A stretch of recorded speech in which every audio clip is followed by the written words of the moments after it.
Hello, friends. I am Jyoti. Today I am going to discuss a book called As a Man Thinketh by James Allen. And trust me, guys, this book is very, very, very interesting and knowledgeable. और इस book को मैं बहुत बार पढ़ चुकी हूँ और इसको पढ़ने के बाद मेरे मन में आया कि क्यों ना इसकी एक समरी बनाई जाए वन बाय वन, ताकि इसका बेनिफिट हम सबको हो सके। तो ये बहुत छोटी सी बुक है जिसके अंदर 7 चैप्टर्स हैं। तो जो पहला चैप्टर है इसके अंदर वो है थॉट एंड कैरेक्टर। यहाँ पर जो राइटर है इन्होंने बताया है कि कैसे आपका थॉट और आपका कैरेक्टर क्लोजली रिलेटेड होते हैं। तो आइए इस बुक को शुरू करते हैं। तो बुक शुरू होती है, The aphorism, as a man thinketh in his heart, so is he, not only embraces the wholes of man's being, but is so comprehensive as to reach out to every condition and circumstance of his life. तो यहाँ पर James Allen कह रहे हैं कि जैसा इंसान सोचता है वैसा ही वो बन जाता है। और ये बात बिल्कुल सच है। चाहे इंसान कोई भी कंडीशन में हो, उसकी लाइफ में कैसी भी सर्कमस्टेंसेस क्यों ना हो, इंसान वही होता है जो वो सोचता है।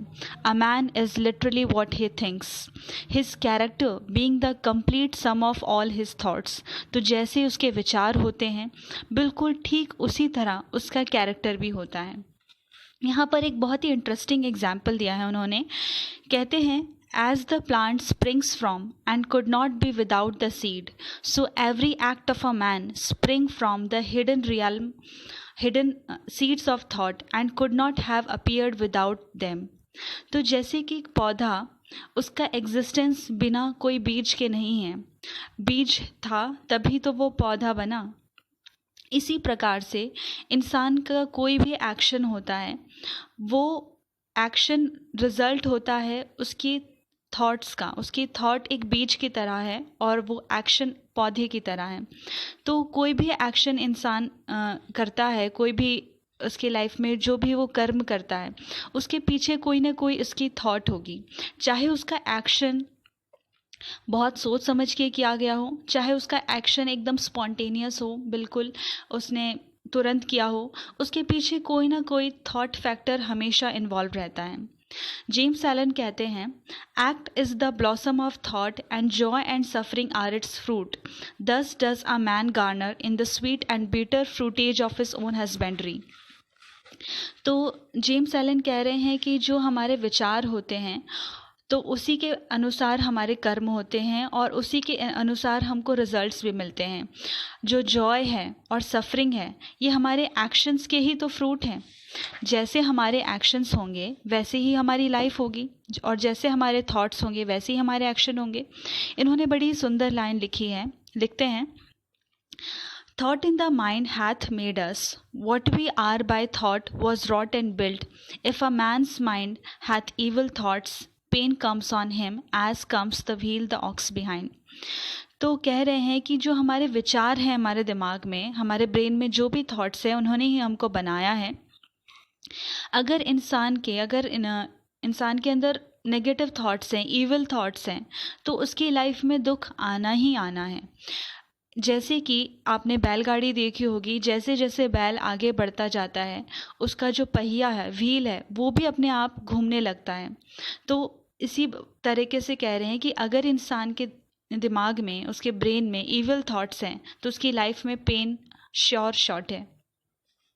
आगे कहते हैं, if one endures in purity of thought, joy follows him as his own shadow sure. और अगर कोई व्यक्ति अपने थॉट्स में प्योरिटी रखता है तो उसकी लाइफ में जॉय रहेगा ही रहेगा, जैसे एक इंसान की साथ उसका शैडो हमेशा रहता है। कहते हैं, man is a growth by law and not a creation bye artifice, and cause and effect is an absolute and undeviating in the hidden realm of thought as in the world of visible and material things. तो cause and effect की बात वो कर रहे हैं कि हमारी जो thoughts हैं वो हमारे cause हैं, जैसा हम सोच रहे हैं, और effect जो है वो हमारे action हैं। अगर किसी इंसान का एक नोबल कैरेक्टर है, एक गॉड लाइक कैरेक्टर है, तो वो कोई चांस की बात नहीं है। वो कैरेक्टर उसने धीरे धीरे डेवलप किया है, वो कैरेक्टर उसकी विचारों की वजह से है, और वो विचार, वो उसकी जो थिंकिंग है, वो भी उसने डेवलप की है. A noble and god like character is not a thing of favour or chance, but it is the natural result of continued efforts in the right thinking and the effect of long cherished association with god like thought. तो आप उस व्यक्ति ने जिसका Nobel character है, तो वो character उसने वो बनाया है धीरे धीरे, उसने अपने थिंकिंग को सही दिशा में रख कर. कोई भी जो आपको अपना कैरेक्टर को इम्प्रूव करना है, तो वो कैसे हो सकता है? हमें अपने विचारों को सही डायरेक्शन में लेकर जाने के बाद ही. कहते हैं कि अ मैन इज़ मेड और Unmade by himself. In the armory of thought, he forges the weapon by which he destroys himself. He also fashions the tool with which he builds for himself heavenly mansions of joy and strength and peace. तो इंसान अपने आप को खुद बनाता है और खुद मिटाता है. जिस जगह पर वो हथियार तैयार करता है जिससे वो अपने आप को बना सकता है, अपने आप को क्रिएट कर सकता है, उसी हथियारों से वो अपने आप को डिस्ट्रॉय भी कर सकता है. उसी हथियारों से वो अपने लिए heavenly mansions of joy and strength and peace create कर सकता है. कहने का मतलब है उन्हीं थॉट से, उन्हीं टूल से, जिस टूल से वो अपने आप को बना रहा है, उन्हीं से वो अपने लिए जॉय, स्ट्रेंथ और पीस क्रिएट कर सकता है. By the right choice and true application of thought, man ascends to the divine perfection. And by the abuse and the wrong application of thought, he descends below the level of the beast. यहाँ पर कह रहे हैं कि जब हम अपनी thought process को, हम हमारे सही विचार को चुनते हैं और उसे अपनी लाइफ में अप्लाई करते हैं, तो इंसान एक डिवाइन परफेक्शन की तरफ जाता है. और वहीं हमारे दिमाग में अगर कोई गलत थॉट आ जाता है, तो वो below the level of the beast, मतलब वो बीस्ट से भी ज़्यादा नीचे के लेवल पर पहुंच जाता है. और इन्हीं दो लेवल के बीच में ही सारे कैरेक्टर्स के जो हम शेड देखते हैं, इन्हीं दो लेवल्स के बीच में हैं. यहाँ पर कह रहे हैं, of all the beautiful truths pertaining to the soul which have been restored and brought to the light in this age, none is more gladdening or fruitful of divine promise and confidence this, that man is the master of thought, the moulder of character and the maker and shaper of condition, environment and destiny. So he is saying कि जो इंसान है वो अपने thought का master है, वो अपने कैरेक्टर का बनाने वाला है, उसको मोल्ड करने वाला है, और उसकी लाइफ में जो भी सिचुएशंस हैं, जो भी सर्कमस्टेंसेस हैं, जो भी एनवायरनमेंट है और उसकी जो भी डेस्टिनी है, उसको बनाने वाला इंसान ही है. As a being of power, intelligence and love, and the lord of his own thought, man holds the key to every situation and contains within himself that transforming and regenerative agency by which he may make himself what he wills. तो यहाँ पर कह रहे हैं कि जो इंसान है उसी के पास वो चाबी है जिससे वो अपनी हर सिचुएशन को, हर सर्कमस्टेंसेस को चेंज कर सकता है. वो कह रहे हैं कि जो मैन है, जो भी इंसान है, वो हमेशा अपनी लाइफ का मास्टर होता है. Man is always the master, even in his weaker and the most abundant state, but in this weakness and degradation he is the foolish master who misgovern his household. So वो कह रहे हैं कि इंसान हमेशा अपनी life का master होता है, लेकिन जब वो ऐसी सर्कमस्टेंसेस में होता है, जब वो बहुत ही कमज़ोर महसूस कर रहा है या बहुत अकेला पड़ गया है, तो इस वीकनेस में भी वो मास्टर होता है, लेकिन वो फुलिश मास्टर होता है जो अपने आप को मिसगवर्न करता है, अपनी चीज़ों को.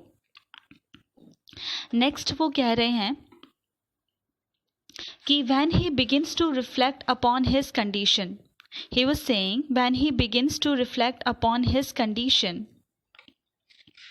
and to search diligently for the law upon which his being is established, he then becomes the wise master, directing his energies with intelligence and fashioning his thoughts to fruitful issues.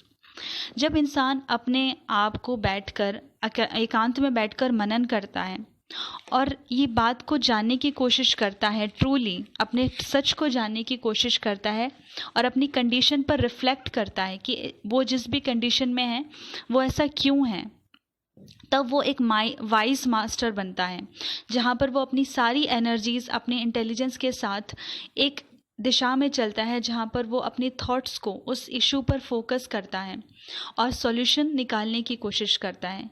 इसे हम कहते हैं कि conscious master. Such is the conscious master and man can only thus become by discovering within himself the law of thought, which discovery is totally a matter of application, self analysis and experience. तो यहाँ पर James Allen कह रहे हैं कि जब इंसान reflect करता है अपनी कंडीशन पर और पता लगाने की कोशिश करता है कि जो भी सर्कमस्टेंसेस हैं ऐसा क्यों है और क्या सॉल्यूशन है उस चीज़ का, तो ये चीज़ें कैसी होती हैं? ये होती हैं हम हमारी थॉट को सही दिशा में लेकर जाते हैं और हम सेल्फ एनालिसिस करते हैं अपने एक्सपीरियंसेस के बेसिस पर। आगे कह रहे हैं कि एक एग्जाम्पल दिया है इन्होंने कि जो भी हमारे बहुमूल्य वस्तुएं हैं, फॉर एग्जांपल गोल्ड, डायमंड, ये आसानी से नहीं मिलते, हमें बहुत खोजना पड़ता है, ढूंढना पड़ता है, तब जाके हमें वो चीज़ें मिलती हैं। इसी प्रकार जो इंसान है, जो भी व्यक्ति है, उसका जो सच है उसको जानने के लिए उसे उतनी ही मेहनत करनी पड़ेगी अपने अंदर झांकने के लिए कि, और वो जब झांकता है तब उसे ये पता चलता है कि he is the maker of his character, moulder of his life and the builder of his destiny. तो कह रहे हैं only by much searching and mining are golds and diamond obtain and the man can find every truth connected with his being if he will dig deep into the mine of his soul, that he is the maker of his character, the molder of his life and the builder of his destiny. ये कह रहे हैं कि अगर इंसान बहुत carefully अपने thought process को वॉच करता है, कंट्रोल करता है, अपनी थॉट प्रोसेस को अल्टर करता है और देखता है, बारीकी से समझने की कोशिश करता है कि ऐसी कौन सी थॉट हैं जो उसके अंदर आ रही हैं जिसका इफ़ेक्ट उसके ऊपर हो रहा है, उसके आसपास उससे जुड़े हुए लोग जो हैं, उसके रिलेशंस हैं, उसके ऊपर उन थॉट्स का क्या असर पड़ रहा है, उन थॉट्स का उसकी लाइफ पर, उसके सर्कमस्टेंसेस पर क्या असर हो रहा है, और कॉज एंड इफ़ेक्ट को देखते हुए पेशेंटली इस चीज़ को इन्वेस्टिगेट करता है, तब उसको इस बारे में पता चलता है कि उसके थॉट और कैरेक्टर कितने क्लोजली रिलेटेड हैं एक दूसरे से।